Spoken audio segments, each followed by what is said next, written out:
Yep.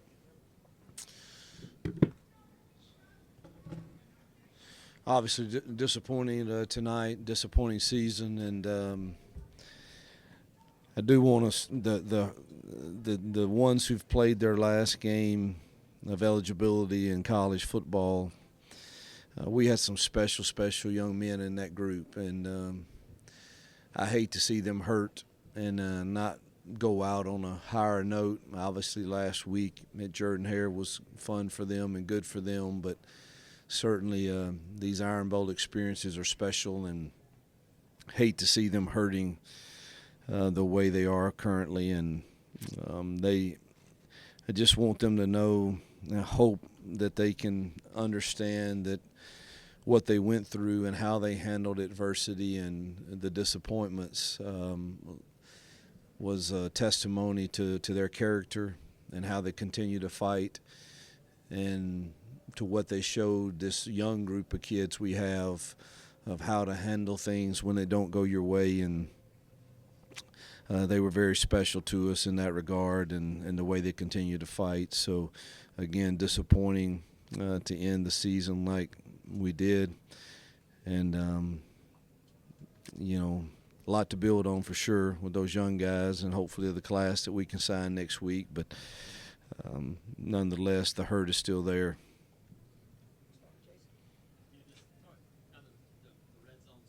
Yeah. Could have been a different game for sure. If you put those in the end zone when we had the opportunity 3 times in the first half, I believe. We had Dre open, just missed him on one of those, and regret calling the tempo play on 3rd and 1. Wish I'd have slowed it down. There was enough time, and still could have held my timeout and got us into something that was probably better, like the 2-point play that we hit later on. But I think the difference in the game is their 3rd down conversions. I think one time they were like, 8 of 11 or something. I don't know what it ended up, and then I think the difference in the game was their ability to stay on the field on 3rd down, and us not being able to score touchdowns in the red zone.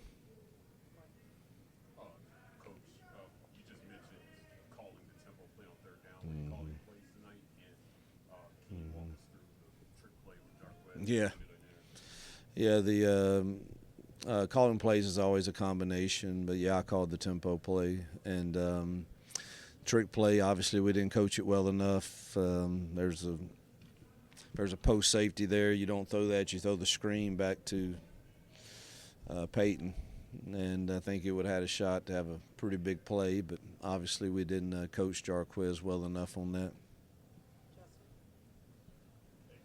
The defense kind of a hard time on 3rd down. You guys force turnovers, but how much do those 3rd down conversions really weigh on them all game long? Yeah, I mean it wore on us. I think the last 2 weeks, and we were so thin.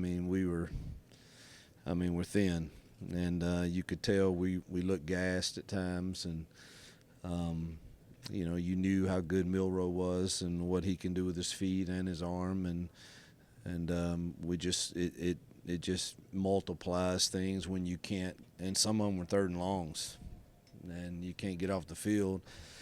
Fatigue and it wears on you, and obviously it limits the possessions that we have with opportunities too. Speaking of them, Jay Crawford banged up. We didn't see him. Yep. I hadn't got the report, but that we were already very thin at that spot, and hurt for sure losing him. Your defense was opportunistic tonight. 4 turnovers. Yeah. How frustrating was it that you couldn't convert those into more points? Very frustrating. That's what will set in your stomach, that we didn't score in the opportunities that we had.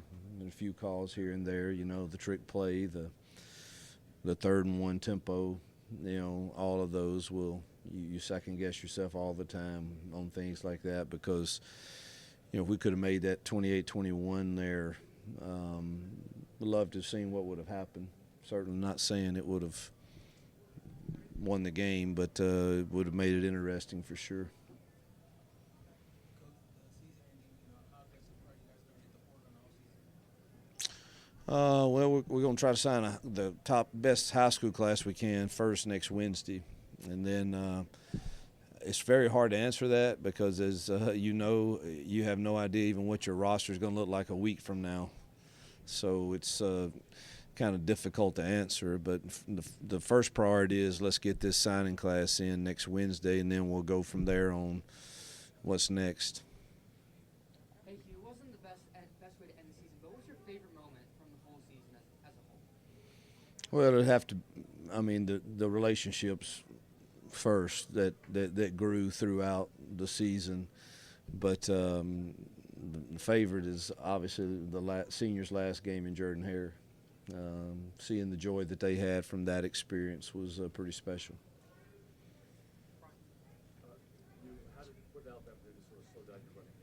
I'm anxious to see the film because it wasn't. I mean, they played a seventh guy pretty close, but I'm gonna have to watch the film. They either won in some one-on-ones or some double teams, but they did a really nice job up front for sure.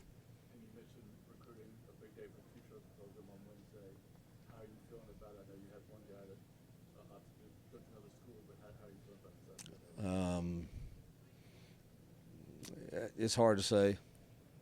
I mean, you feel optimistic about everything we've done, but how in the heck do you really know in today's times? And we just got to work to the end. And the good thing is, as he mentioned earlier, you know, there's a portal that opens too if you don't get all the ones that you wanted. I've said I want to try to build through high school, and I can't even keep up with it, you know, anymore. I'm kind of off the social media world, and if somebody don't tell me something, it's hard for me to even keep up. But I feel pretty good about most of our relationships. But again, you never really know.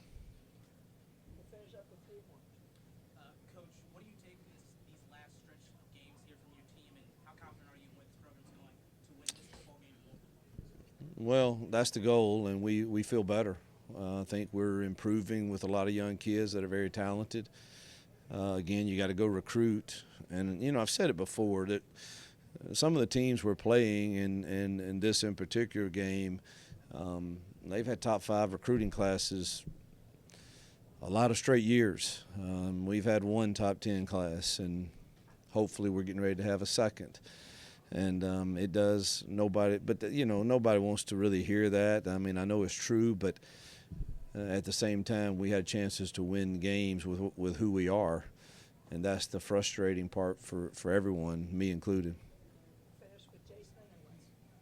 It's frustrating, kind of the word that sums up this season. This is another one of those games that kind of like you guys have had. Yeah, I would say humbling, frustrating, some of those words, but yet, you know, I'm big on not getting your identity from a scoreboard. And I want our players to understand that because that they get talked about, and you know I sign up for it. But man, that's you know I hope I just don't think 20 years from now they're going to think about necessarily the wins and losses that we had. And I know that's not the world we live in. And, you know, you guys get paid to cover us, and you get paid to write the good, the bad, and everything in between. But ultimately, I hope that they become true Auburn men in life, first and foremost. And I know that lessons like we learned this year can help with that because life's not fair sometimes, and it hits you hard. And we've had some experiences with that. But, yeah, you can say it's humbling, frustrating. Finish with Wes. We saw Brian return, reunite with the team. Yeah. Can you talk about that moment and what it meant to have him here today? Yeah, it was kind of a surprise to the team. I talked to his mom a week or so ago, and she asked what I thought about it. Obviously, we welcomed him as long as they felt okay about it, and it was a joy to have him, to see him walking. Last time I saw him, that was a really, really challenge for him. So that's a victory in his life for sure. It was good to have him with us. Thank you. Yep.